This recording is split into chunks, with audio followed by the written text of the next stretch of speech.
ऋग्वेद का सुबोध भाष्य प्रथम मंडल 131वां सूक्त। शक्तिशाली असुर ध्य इंद्र के सामने नम्र हो गई। बड़ी पृथ्वी अपनी श्रेष्ठ वस्तुओं के साथ इंद्र के सामने नम्र हो गई। अन्न की प्राप्ति के युद्ध में उत्तम साधनों से युक्त शत्रु भी नम्र हो गए। सारे समान उत्साह वाले देवों ने इंद्र को सबसे आगे स्थापित किया। सारे मनुष्य संबंधी सवन और मनुष्यों के दिए हुए दान इंद्र के लिए हों। तुझे दानी मानने वाले पृथक पृथक सारे यज्ञों में तुझ एक समान रूप से पूज्य इंद्र को अन्न आदि देती ही। स्वर्ग की प्राप्ति के अभिलाषी पृथक पृथक तुझे देती ही। यज्ञों से तुझे जगाने वाले हम मनुष्य सागर से पार कराने वाली नाव के समान उस तुझ इंद्र को ही बल के धुरे में स्थापित करती ही। हम स्तोता लोग स्तोत्रों से तुझ इंद्र को धारण करते ही। हे इंद्र, जब तू बल युक्त तथा सदा साथ रहने वाले वज्र को प्रकट करते हुए स्वर्ग जाने और गाय प्राप्त करने की इच्छा वाले दोनों पति पत्नियों को वहां ले जाता है, तब हे इंद्र, गायों के समूह की प्राप्ति के युद्ध में तुझे प्रेरित करने वाले, स्वयं जाने वाले और तुझे ले जाने वाले रक्षा के अभिलाषी पत्नी सहित यजमान तेरे निमित्त यज्ञ का विस्तार करते हैं। हे इंद्र, जब तूने शत्रु के शरद में निवास करने योग्य नगरों को नष्ट किया, उन्हें दबाते हुए नष्ट किया, तब प्रजाओं ने तेरे इस पराक्रम को जाना। हे बल के स्वामी इंद्र, तूने उस यज्ञ रहित मनुष्य को दंडित किया और उससे विशाल पृथ्वी और इन जलों को छीना। हर्ष के साथ इन जलों को छीना। हे बलवान इंद्र, जिस कारण उत्साह के समय तूने भक्तों की रक्षा की, जिस कारण मित्रता चाहने वालों की रक्षा की, इस कारण तेरे इस पराक्रम को उन्होंने चारों ओर फैलाया। तूने युद्ध में धन बांटने के लिए इनको प्रसन्न करने वाला कार्य किया।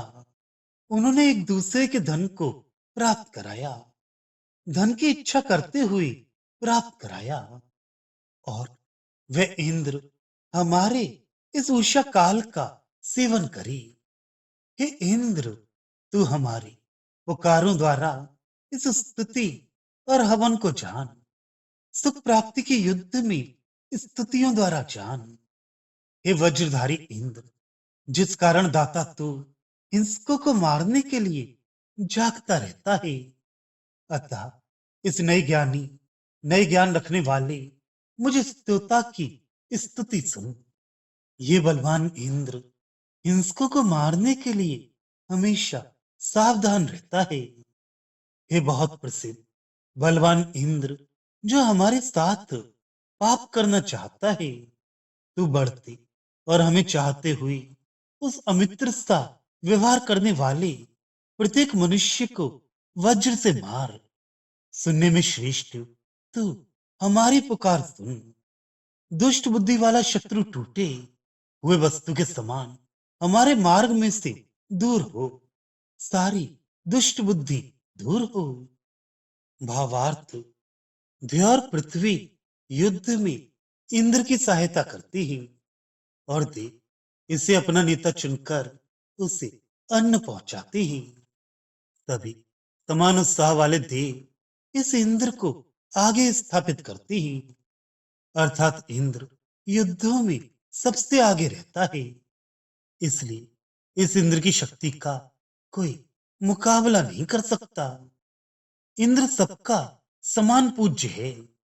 स्तोता लोग बल के कार्यों में उसे ही लगाते हैं।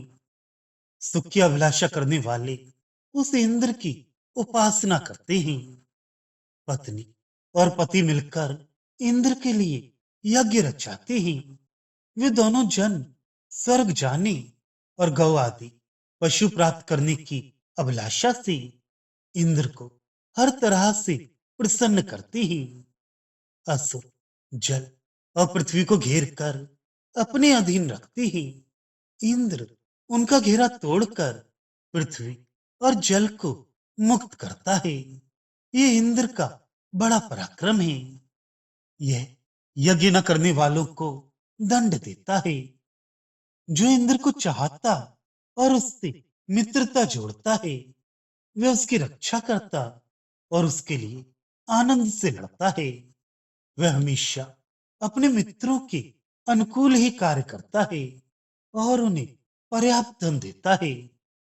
जब यज्ञों में स्तोत्र द्वारा इंद्र को पुकारते हैं, तब वह आकर स्तुति और हवि प्राप्त करता है और शत्रुओं को मारने के लिए नवीन स्तुताओं की पुकार भी सुनता है।